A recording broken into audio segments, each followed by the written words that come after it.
नहमदुहु व नुसल्ली व नुसल्लिम अला रसूलिहिल करीम अम्मा बाद फ़अऊज़ु बिल्लाहि मिनश शैतानिर रजीम बिस्मिल्लाहिर रहमानिर रहीम। मेरे मुअज़्ज़ज़ सामाईन इकराम, अस्सलामु अलैकुम व रहमतुल्लाहि व बरकातुहू। मैं अपने रब कायनात से ये दुआ करती हूँ कि मेरे जितने भी सुनने वाले हैं रब कायनात सबको सेहतमंद, तंदुरुस्त और लंबी ज़िंदगियाँ अता फ़रमाए। हम सब के और मुश्किलों, परेशानियों, तंगदस्तियों में मेरा रब कायनात हमारी मदद अता फ़रमाए। हमें ज़हनी, रूहानी, जिस्मानी अज़ियत और तकलीफ़ और बीमारियों से निजात अता फ़रमाए।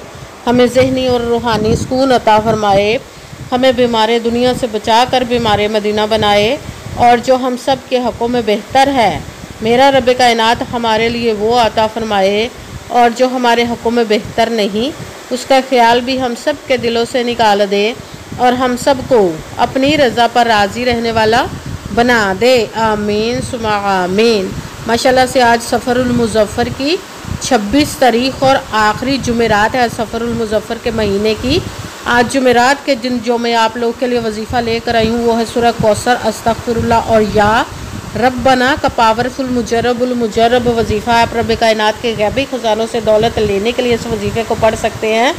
बहुत ही पावरफुल वजीफ़ा है। जब आप वजीफ़े को करने लगे तो रब कायनात की ज़ाते पाक पर यकीन कामिल रख के और 5 वक़्त की नमाज के साथ पढ़िएगा तो रब कायनात इंशाअल्लाह उल अज़ीज़ अपने हुक्म से आपके ऊपर अपने गैबी ख़ज़ानों की दौलत के मुंह खोल देगा। आपको समझ नहीं लगेगी कि आपके पास दौलत कहाँ कहाँ से आ रही है। आप इस वजीफ़े को आज के दिन स्किप मत कीजिएगा, छोड़िएगा मत। जैसे वीडियो मिले फ़ौरन पढ़ ले। अगर फ़ौरन किसी मजबूरी की वजह से ना पढ़ सके तो इस वीडियो को अपने पास सेव कर ले। जैसे टाइम मिले तो आपने इस वजीफ़े को लाजमन पढ़ना है और पढ़ कर देखिएगा कि रब कायनात आपके ऊपर अपना कैसे करम अता फ़रमाएगा। आप इस वजीफ़े को रब कायनात से किसी भी मकसद, किसी भी हाजत, किसी भी मुराद के लिए पढ़ सकते हैं, मगर जब पढ़ने लगे तो रब कायनात की ज़ाते पाक पर यकीन कामिल रख के पढ़िएगा। आप इस वजीफ़े को रब कायनात के गैबी ख़ज़ानों से दौलत लेने के लिए पढ़ सकते हैं।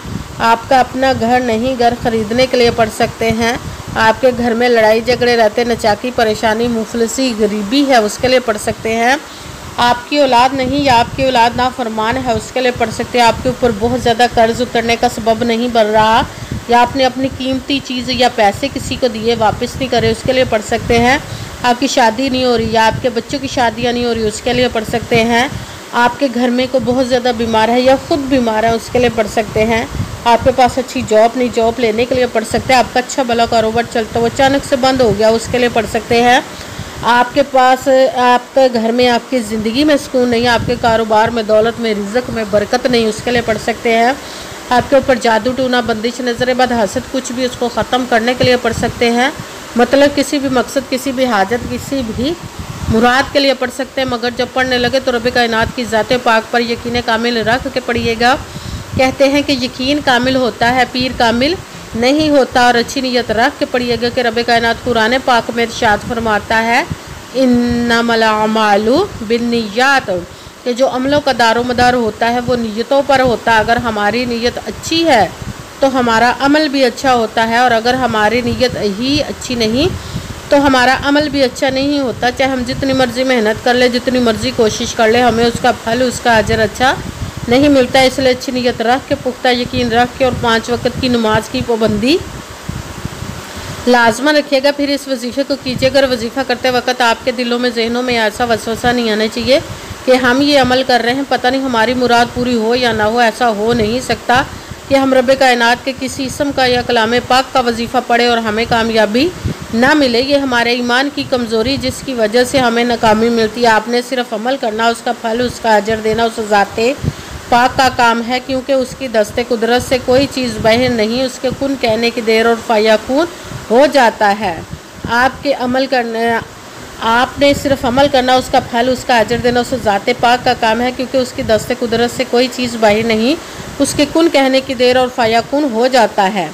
आपने अमल करने के बाद उसके कुन का इंतज़ार करना। इंशाअल्लाह उल अज़ीज़ रब कायनात अपने हुक्म से आपकी तकदीर के बंद ताले खोल देगा, नसीब के सितारे चमका देगा। आपकी ज़िंदगी में ऐसे ऐसे मोजज़े होंगे कि आप खुद देखकर हैरान रह जाएंगे। आपको कभी किसी चीज़ की कमी नहीं रहेगी इंशाअल्लाह उल अज़ीज़ उसके हुक्म से। अगर वीडियो अच्छी लगे तो इसको लाइक ज़रूर कीजिए, अगर आगे भी शेयर कर दीजिएगा ताकि किसी दूसरे को हमारी वजह से फ़ायदा पहुँचे तो हमारे लिए सदका जारिया बन जाए। जो नए हैं इस चैनल पर, इस चैनल को सब्सक्राइब कर ले, बेल आइकन को भी दबा लें ताकि मेरी अगली आने वाली वीडियो आप तक पहुंच सके।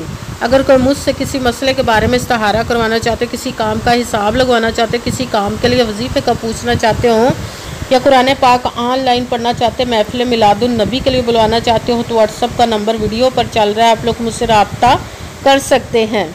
अगर मेरे भाई या बुज़ुर्ग मुझसे रब्ता करना चाहते हो तो व्हाट्सएप पर वॉइस मैसेज करके अपना मसला बता सकते हैं। अगर बहनें या माएँ मुझसे रब्ता करना चाहती हों तो व्हाट्सएप पर वॉइस कॉल करके मुझसे बात कर सकती हैं, अपना मसला बता सकती हैं। आपने वजीफ़ा करने से पहले कमेंट्स में अपना नाम, जहाँ आप रहते हो जगह का नाम और अल्लाह पाक का एक नाम ज़रूर लिखना है ताकि मैं भी आप लोग के लिए दुआ कर सकूँ और फिर वजीफ़े की भी आप लोग को इजाज़त मिल जाएगी। आपने वजीफ़ा करने से पहले पूरी वीडियो को ध्यान के साथ सुन के समझ के फिर वजीफ़े को करना है। ऐसा ना हो कि वीडियो को स्किप कर करके छोड़ के सुने और फिर कोई बात रह जाए और आप वजीफ़ा करें, ठीक ना हो। आपने ना तो किसी अमल में कम करके पढ़ना, ना ज़्यादा बढ़ा कर पढ़ना है। अगर कम या ज़्यादा कर देते तो वो हमारा वजीफ़ा ठीक नहीं होता, हमें कामयाबी नहीं मिलती। इसलिए आपने मुकम्मल वजीफ़ा जिस तादाद और जिस तरतीब के साथ मैं बताने लगी उसी तादाद और उसी तरतीब के साथ आपने इस अमल को पढ़ना है। आप इस अमल को आज के दिन किसी भी वक्त पर, जगह पर बैठ कर पढ़ सकते हैं, घर में, ऑफिस, मदरसा, यूनिवर्सिटी, कॉलेज, शॉप पे। मगर जब पढ़ने लगे तो बिल्कुल खामोशी, तवज्जो, सुकून के साथ पढ़ना। वजीफ़े के दरमियान ना तो आपने किसी से बात करनी, ना उठना, ना फ़ोन इस्तेमाल करना है। अगर हम वजीफ़े के दरमियान किसी से बात कर लेते या उठ जाते तो वो हमारा वजीफ़ा ठीक नहीं होता, हमें कामयाबी नहीं मिलती। इसीलिए आपने मुकम्मल वजीफ़ा पढ़ने के बाद किसी से बात करनी, उठना या कि फ़ोन इस्तेमाल करना है।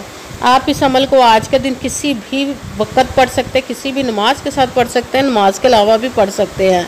अगर नमाज के साथ पढ़ रहे तो नमाज मुकम्मल पढ़ने के बाद, दुआ मांगने के बाद आपने इस अमल को पढ़ना है।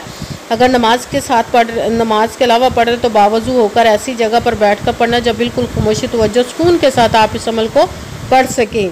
जब अमल करने के लिए बैठ गए तो सबसे पहले आपने एक मरतबा दरूद पाक पढ़ना। कोई सा भी दरूद पाक पढ़ सकते हैं, मगर दरूद इब्राहिमी जो नमाज में पढ़ा जाता है वो वाला दरूद पाक पढ़ ले तो ज़्यादा बेहतर, वरना कोई सा भी दरूद पाक आप पढ़ सकते हैं। दरूद पाक पढ़ने के बाद आपने एक मरतबा आऊज़ु बिल्लाहि मिनश शैतानिर रजीम बिस्मिल्लाहिर्रहमानिर्रहीम पढ़कर अपने मकसद की नियत कर लेनी जिसके लिए आप इस अमल को पढ़ने लगे हैं। फिर सबसे पहले नंबर पर जो आपने वजीफ़ा पढ़ना वो कुरान पाक की उस सूरत का पढ़ना जो कुरान पाक की सबसे छोटी, लाडली, ज़िद्दी सूरत जिसको दौलत का पावरफुल मुजरब वजीफ़ा माना जाता है। सूरत कौसर का अमल पढ़ना है। सूरत कौसर को आपने बिस्मिल्लाहिर्रहमानिर्रहीम इन्ना अअतैनाकल कौसर फसल्लि लिरब्बिका वनहर इन्ना शानिअका हुवल अबतर।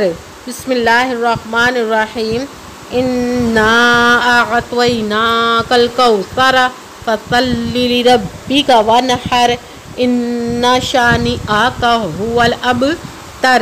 सूरह कौसर को आपने 11 दफ़ा 11 टाइम पढ़ना के साथ दूसरे नंबर पर जो वजीफ़ा पढ़ना है वो है अस्तगफिरुल्लाह अस्तगफिरुल्लाह अस्तगफिरुल्लाह अस्तगफिरुल्लाह अस्तगफिरुल्लाह अस्तगफिरुल्लाह। इसको आपने 41 मरतबा 41 टाइम पढ़ना के साथ तीसरे नंबर पर जो वजीफ़ा पढ़ना है वो है या रब्बाना या रब्बाना या रब्बाना या रब्बाना या रब्बाना या रब्बाना या रब्बाना। इसको आपने 11 मरतबा 11 टाइम पढ़ना है। सबसे पहले एक मरतबा दुरूद पाक पढ़ा, फिर एक मरतबा आऊज़ु बिल्लाहि मिनश शैतानिर रजीम बिस्मिल्लाहिर्रहमानिर्रहीम पढ़कर अपने मकसद की नियत कर लेनी जिसके लिए आप इस अमल को पढ़ने लगे। फिर पहले नंबर पर जो आपने वजीफ़ा पढ़ना वो सूरह कौसर का। सूरह कौसर को आपने बिस्मिल्लाहिर्रहमानिर्रहीम इन्ना अअतैनाकल कौसर फसल्लि लिरब्बिका वनहर इन्ना शानिअका हुवल अबतर। सूरह कौसर को 11 मरतबा 11 टाइम पढ़ना। फिर दूसरे नंबर पर जो वजीफ़ा पढ़ना वो है अस्तगफिरुल्लाह इसको आपने 41 मरतबा 41 टाइम पढ़ना। साथ तीसरे नंबर पर जो वजीफ़ा पढ़ना वो है या रब्बाना, इसको आपने 11 मरतबा 11 टाइम पढ़ना। फिर वही दुरूद पाक पढ़ना जो दुरूद पाक आपने वजीफ़ा शुरू करने से पहले पढ़ा था। जब दुरूद पाक पढ़ लिया, अब आपका वजीफ़ा मुकम्मल हो गया। अब आपने दोनों हाथों को रब कायनात की बारगाह अक़दस में बुलंद कर लेना। सबसे पहले अपने गुनाहों की बख्शिश की दुआ मांगनी। फिर जिस मकसद जिस हाजत के लिए आपने इस अमल को किया उसकी खूब दुआ कीजिएगा। दुआओं में मुझे भी याद रखिएगा, मेरे लिए भी दुआ कीजिएगा। जज़ाकल्लाहु खैरा। जिस मकसद जिस हाजत के लिए आपने इस अमल को किया, रब कायनात अपने हुक्म से, अपने प्यारे महबूब के सदका से, अपने कलाम पाक और इसमें मुबारक के सदक़े आपकी तमाम नेक और जायज़ हाजात को कबूल मंजूर अता फ़रमाए इंशाअल्लाह, इंशाअल्लाहुल अज़ीज़ अपने हुक्म से। आमीन सुम्मा आमीन। अस्सलामु अलैकुम व रहमतुल्लाहि व बरकातुहू।